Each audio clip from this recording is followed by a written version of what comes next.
Bonjour, je m'appelle Adrien Dunat, je suis responsable santé chez Adviseo depuis maintenant 2 ans. Bonjour, je m'appelle Victoria Ayash et je suis Energy Manager chez Adviseo. Et aujourd'hui, on va voir comment concilier performance énergétique, confort des occupants et continuité de service au sein des établissements de santé.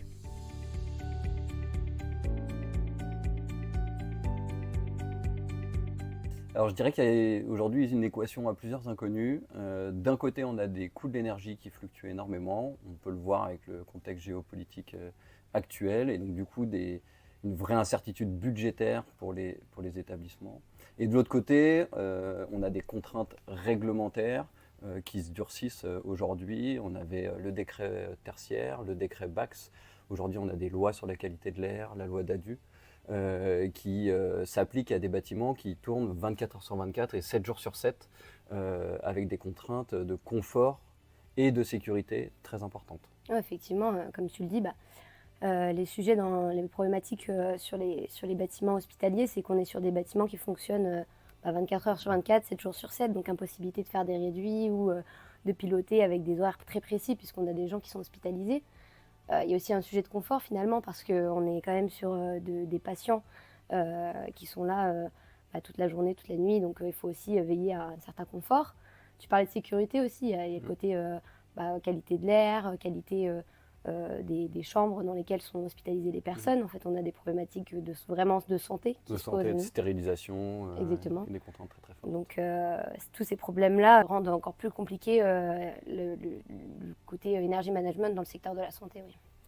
Et puis je dirais qu'il y a aussi maintenant une nouvelle posture au sein des organisations avec une vraie politique RSE globale qui est pilotée par les directions avec une vraie volonté croissante d'avoir une vraie stratégie environnementale et plus seulement liée au domaine de l'énergie.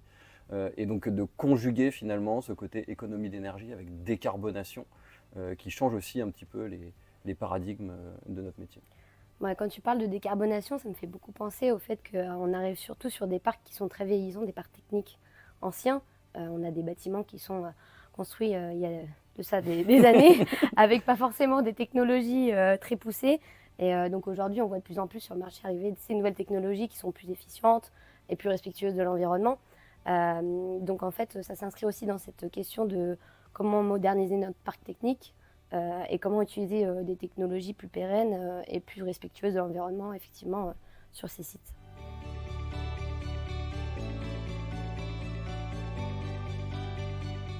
Alors je dirais que le principal défi dans la santé, c'est que finalement, un hôpital, c'est comme une ville. Et donc du coup, on n'a pas de phénomène d'hors-saison ou de bouton off. On ne peut pas éteindre ces établissements-là. Donc il y a la continuité de service qui est totalement primordiale dans le domaine de la santé. Et puis après, on a des contraintes de confort et de suivi et de pilotage dans tous les espaces, pour tous les usages. Et ça passe très souvent par un pilotage assez fin des équipements et qui pourtant sont souvent assez vieillissants ou mal documentés. Je pense que là, tu seras d'accord. Effectivement, ce qui est assez particulier dans ces bâtiments-là, c'est qu'on retrouve sur parfois le même étage des chambres, des consultations, même des machines type PRM qui ont des gros besoins de refroidissement. Sur un même bâtiment, on a une diversité d'usages qui fait qu'on doit piloter en fait tout ça de manière très fine et très précise parce qu'ils n'ont pas les mêmes besoins. Donc forcément, ça c'est notre premier rôle d'aller déterminer si tout fonctionne comme ça devrait être piloté. Et effectivement, on est sur des bâtiments qui sont très anciens, historiques, avec des équipements qui ne possèdent même plus de documentation technique. Donc là, on va venir se reposer beaucoup sur les équipes techniques qui connaissent bien leur site et qui sont là depuis des années ou qui sont assez, assez confiants dans ce qu'ils peuvent nous donner comme information et une vraie collaboration avec les responsables, notamment CVC, pour faire des audits notamment de ces bâtiments. Ouais. Bah, ça fait partie du rôle et je trouve aujourd'hui une des forces d'Adviseo, c'est justement le rôle de l'energy manager et ce rôle de coordinateur, d'organisateur et de médiateur entre les équipes du siège, qui sont souvent des directions RSE, direction du patrimoine ou des directions achats, et les responsables techniques sur le terrain, qui eux sont vraiment en charge d'aller faire le pilotage des équipements et d'adapter un petit peu cette stratégie. Donc finalement, on est sur une stratégie économique d'un côté et une stratégie technique de pilotage de l'autre. Bah, effectivement, il y a ce côté challenger les régulations et venir un petit peu titiller les techniciens sur ces sujets-là. Mais on a besoin de leur retour terrain aussi pour appliquer un plan d'action, pour être sûr que le plan d'action soit assez clair et faisable aussi, et que en fait, dans nos audits et dans tout ce qu'on va préconiser, euh, ça puisse être appliqué sur le terrain et être compris par les directions, comme tu le disais tout à l'heure. Il faut que ce soit pertinent et réaliste.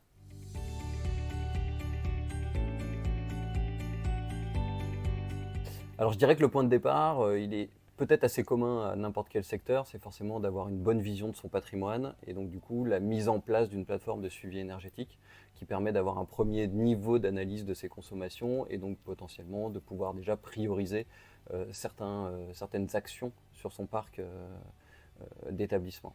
Le deuxième ou la deuxième étape, aujourd'hui, ce serait plutôt la mise en place d'audits ou la construction d'un schéma directeur énergie qui permet d'avoir un vrai plan d'action avec des actions de performance énergétique à déployer au sein de son patrimoine. Et la troisième étape, c'est complètement le rôle de Victoria aujourd'hui, c'est l'accompagnement sur le terrain et c'est la mise en place et le suivi de ces plans d'action qui passent très souvent par des actions à très faible investissement et finalement qui ont souvent attrait à de la régulation, à du paramétrage. Oui, tout à fait. Bah, c'est là où on va faire les plus gros gains qu'on appelle un peu quick win, qui ne nécessitent aucun investissement. Effectivement, il y a le côté terrain qui va venir complémenter tout ça. Et c'est la base de ce métier, c'est d'aller visiter le bâtiment, comprendre son besoin, les zones qui sont concernées et quels sont les équipements qui desservent ces zones-ci. Et la vérification du coup de la bonne régulation, de bon paramétrage qui va à la fois correspondre aux besoins qu'on identifie sur le bâtiment, mais aussi au rendement de l'équipement et au bien-être entre guillemets de l'équipement. Et puis dans tout ça, on va venir agrémenter notre vue, on va dire, du terrain très pratico-pratique des équipements à l'analyse fine de courbes de charge, par exemple, qui permettent de voir beaucoup de choses, notamment sur des équipements de process médicaux, tout ce qui est stérilisation, IRM.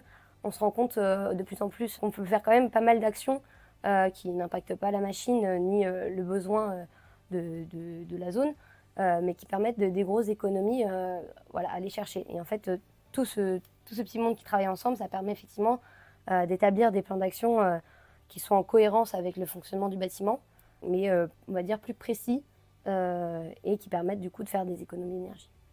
Et puis c'est un peu notre rôle au sein d'Adviseo, que ce soit côté Victoria ou du mien, d'aller challenger un peu les décisions qui vont être prises en entreprise et de s'assurer qu'il y ait un arbitrage cohérent qui soit fait sur la mise en place des actions, tout en restant sur des plans d'action qui sont complètement réalistes et faisables et qui ne restent pas au placard.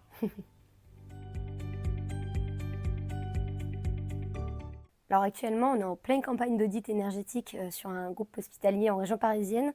On est sur plusieurs hôpitaux en même temps avec des équipes aux compétences diverses. Ce qui est très intéressant de voir, c'est qu'on a assez scindé en deux le travail d'un point de vue très équipement, CVC, régulation. Donc on a une équipe qui se focus là-dessus. Et tout ce qui est mesures dans le bâtiment, isolation du bâtiment et simulation des bâtiments. Et ce qui est très intéressant, c'est qu'on va pouvoir ressortir de tout ça deux plans d'action. Un plan d'action qu'on appelle Quick Win avec tout ce qui est juste modification de paramètres qui ne nécessitent aucun investissement et qui permettent des économies d'énergie immédiates. Et du coup, un plan d'action avec plusieurs scénarios qui permettent d'avoir des pistes sur quel investissement faire et sur quels équipements agir ou sur même des fois l'isolation des bâtiments. Et moi, de mon côté, l'expérience client que je pourrais donner, c'est plutôt pour un grand gestionnaire d'EHPAD qu'on accompagne depuis de nombreuses années, où là, effectivement, on retrouve un peu la structuration que je vous ai évoquée tout à l'heure avec les 3 étapes, où la première, c'était de connaître son patrimoine. Donc, on a déployé la plateforme et un certain nombre de capteurs sur l'ensemble des bâtiments pour avoir une vision très, très fine du fonctionnement du patrimoine.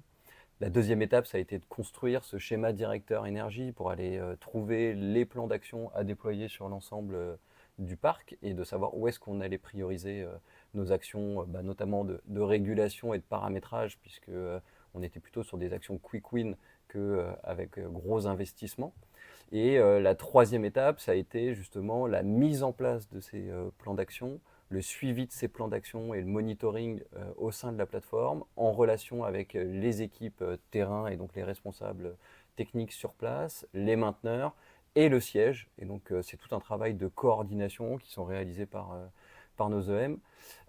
Et derrière, quelques chiffres, c'est un peu plus de 10 gigas water d'économie d'énergie en 2024, c'est un peu plus de 12% d'économie en tonnes CO2, pareil sur l'année 2024, donc on est sur des chiffres assez concrets d'économie d'énergie et de décarbonation pour le parc.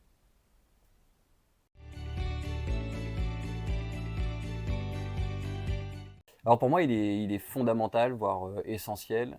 On parle énormément de techniques, de régulation, de paramétrage, de capteurs. Mais derrière, si on n'arrive pas à embarquer les équipes sur le terrain, on n'arrivera pas à grand-chose. Et ça, finalement, c'est un peu notre rôle chez Adviseo et au sein de l'équipe d'Energy Management. C'est aussi de faire ce rôle de médiateur et de coordinateur entre nous, les directions achats, direction RSE, direction du patrimoine, et les équipes terrain, directeurs d'établissement, responsables techniques, et comment on arrive à traduire le message ou la mission finalement qui découle de l'energy management en action concrète. Donc sans les hommes, finalement, on n'est quand même pas grand-chose.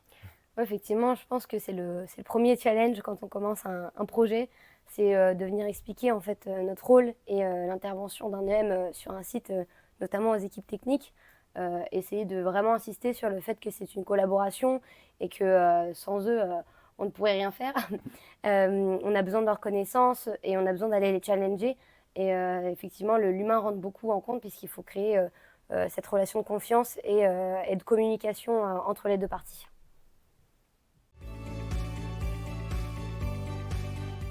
Alors sur la partie réglementaire, il y a forcément le décret tertiaire et le décret BACS que tout le monde connaît, avec l'obligation de résultats d'ici 2030 et puis après 2040 et 2050, et le décret BACS qui est finalement une obligation de moyens et donc de mise en place de gestion technique du bâtiment au sein des organisations pour avoir un pilotage un petit peu plus fin. Et puis je pense à deux lois qui sont venues se renforcer en 2025. Il y a la loi DADU qui est notamment un changement de paradigme d'un point de vue audit énergétique. Il reste obligatoire tous les 4 ans, mais maintenant c'est plutôt le niveau de consommation des sites et des établissements au sein d'un patrimoine qui sera à prendre en compte et non plus forcément l'effectif et le chiffre d'affaires de ces bâtiments-là. Et la deuxième loi, c'est la loi sur la qualité de l'air intérieur. Ça qui est obligatoire pour tous les établissements qui reçoivent du public, mais on imagine bien que dans la santé, avec des établissements qui reçoivent un public sensible, ce soit encore plus important. Et d'ailleurs, on a un guide QAI sur les établissements de santé sur notre site internet, dans la rubrique ressources. N'hésitez pas également à nous suivre pour avoir toutes les dernières actualités concernant toutes ces réglementations qui se font de plus en plus nombreuses. Merci de nous avoir écoutés et puis à très vite. À bientôt!